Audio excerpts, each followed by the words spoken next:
Hello, amazing parents. I'm Jen, and in this video today, we're going to be exploring the movement of bringing the hands to the mouth, the fingers to the mouth. Now, this is a movement that is one of the first movements that's developed even in utero. So in utero, the baby curls themselves inwards and brings their hands to their mouths, and often they can even be seen sucking their thumbs and their fingers. So this is developmentally one of the first movements that is created in the brain, is this movement. And I think it's based on survival. So bringing your hands to your mouth to eat is a pretty important function for human beings to develop. And so it's one of the first movements that we do develop even in utero. Now, some of our kids have missed out on different variations of this. So that's what we're going to explore today, is how to build on the different variations to get them to self-initiate it, to get them to self-organize in a better way that's more efficient and can create the movement better for them. So you as parents can try this movement first. So you can do this in sitting or you can do it lying down. I'll probably show both for you. But at first, let's just pretend that you have a small, tiny little pea in between your thumb and your finger, and you can just have your hands on your knees or in your lap somewhere. Pretend you have a pea in between those fingers and bring it to your mouth. And put it down. And the next time you bring the pea up to your mouth, pay attention to what is moving. So how do you bring that pea to your mouth? Feel any rotation in your wrist? Is there a rotation in your wrist? Where does your elbow go in space? Some people might have their elbow out here and bring the pea up here. Some people might have the elbow in and they have to rotate the wrist a little bit more. So discover, what are you doing in this moment? That's the first step, is discovering what you're doing. And then we're going to add on different variations of it. So I want everybody to try this movement here first, of bringing the pea up to your mouth, of keeping the elbow in tight in between your ribs there, up against your ribs, bringing the pea up to your mouth, and you have to rotate your wrist a little bit. You can see that I have to rotate my wrist to put the pea in my mouth and then put it down. Now do these movements slowly. So if you're going super fast, you're only going to do what you already know how to do. So this is about exploring different pathways, different movements to give your brain more information. So we're going to go really, really slow so your brain has a chance to pay attention. So by keeping the elbow in, bringing the pea up to your mouth, feel the rotation in the wrist, in the forearm. There's a rotation in the forearm as well, or there might be, I don't know, you might feel it, you might not. Put that pea in and then gently lower it, and see if your hand follows the same trajectory up as it does down. It might totally not. So it's your chance to get curious about that. And the next time you bring your pea in, I want you to unlock your elbow from your ribs. And maybe let's do the extreme first. Have the elbow out as wide as you can, as comfortable, and then put your pea in your mouth. And you'll see now, my hand naturally went to the outside of my fingers instead of curling my hand in. Your hand might have gone in that way. I don't know. So take your time and explore. If your elbow goes way out, how do you put the pea in your mouth? And you can experiment with both ways. One way this way, and the next way this way. And what's more comfortable? How I have to contort myself a little bit to do it this way. It might feel very different for you. How does it feel? Now, the next time, put your elbow somewhere different in space. I'm going to do kind of the middle of the road, not tucked in, but not way out, somewhere in the middle. Feel what that's like. Remember to breathe.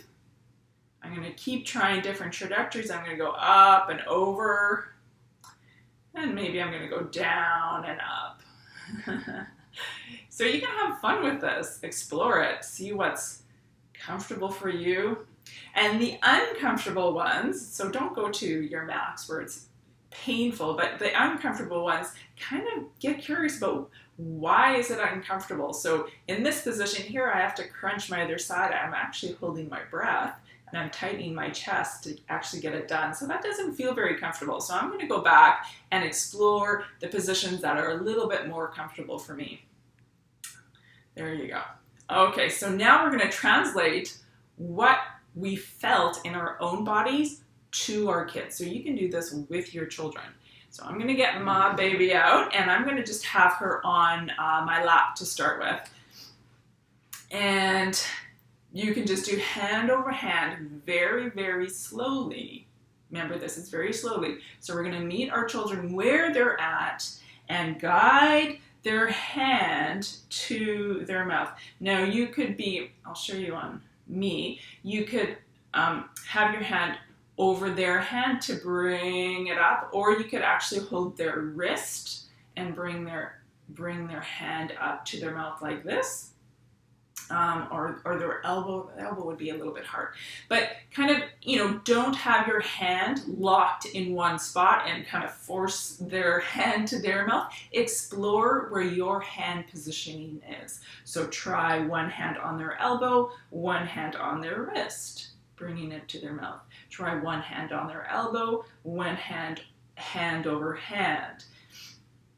And guide, slowly, very gently, guide their hand towards their mouth. If they don't get there, that's okay. Some kids will stop right here. Some kids are locked out in this position here, so they're not going to be able to come inwards easily, and that's okay. So you just guide them somewhere. You get curious about where they are comfortable with going and play in the edges of that. So the intention is for them to come inwards and bring their hands to their mouth, but if they don't get there, that's okay. You can still have that intention and play along the edges of where they're at. So you can keep doing that in different kind of variations. You can mix it up, have their elbow out a little bit, have their elbow tucked into those ribs and slide their fingers up. You can even slide their fingers up along their chest, like you're zipping up a coat, and have them feel all the way up to their mouth. That's a good one. You can extend this little movement game and make it into a game, and you can extend it longer and longer and longer, and just add more fun elements to it. And this is giving their brain so much rich information that they can't help but pay attention, be aware. As long as you're going slow and adding in different variations for them, their brains are like little sponges, and they're soaking this all up, and it's making a mental map, a mental movement map, more clear and more clear, more fuller mental map for them to use for their unique body shape and their unique situation to their advantage. So you're giving their brain quality information for their brain to use how they need to use it to make their movements easier. So you can keep playing around, and you can play with that little bit of rotation. If you hold them by the wrist, you can play with that little bit of rotation that you felt in your forearm and in the wrist there. So you can play with a little bit, go very slow again, and so it can be just a very tiny movement as well, as you're bringing their hand to their mouth. And this is a great place. If you can get their hand to their mouth or to their chest, you can hang out here and, kiss the pinky finger, kiss the next finger, kiss this finger, and you can see I'm rotating the wrist as I get to my thumb, rotating it back like this, tucking the elbow in, bringing it out to the side for out, and bringing it in. So this is all things that if you you do this movement first, you can feel on yourself, and then you can transfer it to your child and how they might be comfortable moving. But you know your child best. You know how it feels when their arms get stuck or locked in. So you only go as far as they're comfortable, because a learning brain is comfortable, engaged, a happy brain, a brain that is scared or fearful or it doesn't feel very good, you've turned the brain off. There's no more learning happening in the brain. So keep your child safe and comfortable and playful, and it's going to go so far. and you're going to do amazing. So the next time you find yourself in this position with your child, maybe putting on a coat, you could do it, or during feeding time, give this a try. Experiment with that movement, the wrist rotating, the fingers coming in, coming up to your mouth, playing where the elbow might be comfortable in space to bring that hand up to the mouth. So I hope this is helpful, and we'll see you in the next video. Keep moving. Bye.